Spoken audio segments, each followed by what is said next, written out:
Усім прывітанне. Сёння мы прыгатуем крапанікі. Гэта страва беларускай кухні, якая асабліва распаўсюджана ў Барысаўскім раёне Мінскай вобласці. Са з'яўленнем бульбы ў беларускай кухні з'явілася шмат новых і унікальных рэцэптаў. Напрыканцы 19 стагоддзя бульба стала асновай многіх традыцыйных страў.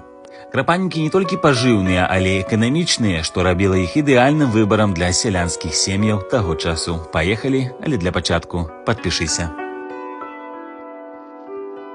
Адварную бульбу здрабняем, дадаем жаўток, разрыхляльнік, трохі алею, соль і муку. Замешваем цеста.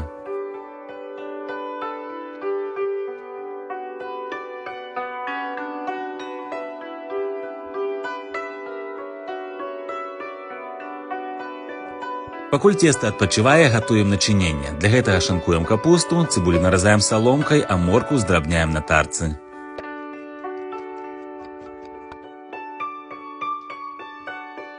На патэльні абсмажваем загадзя замочаныя лясныя грыбы, дадаем моркву і цыбулю, трохі абсмажваем і дадаем капусту. Да начынення дадаем соль і перац. Дакладная грамоўка ў маім тэлеграм-канале, спасылка ў шапцы профілю. Цеста раскочваем і выразаем кружочкі дыяметрам 9 см. На сярэдзіну кожнага выкладаем прыгатаванае начыненне і зашчыпваем края. Сябры, калі ў вас ёсць рэцэпты страў беларускай кухні, дасылайце іх мне. Я з задавальненнем буду гатаваць разам з вамі. Асабліва каштоўныя рэцэпты, якія перадаваліся з пакалення ў пакаленне ад вашых бабуль.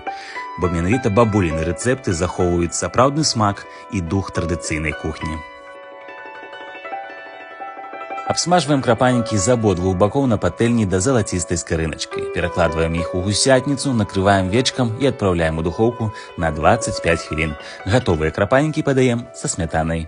Падпісвайцеся, ставце падабайкі, пішыце каментары і смачна есці!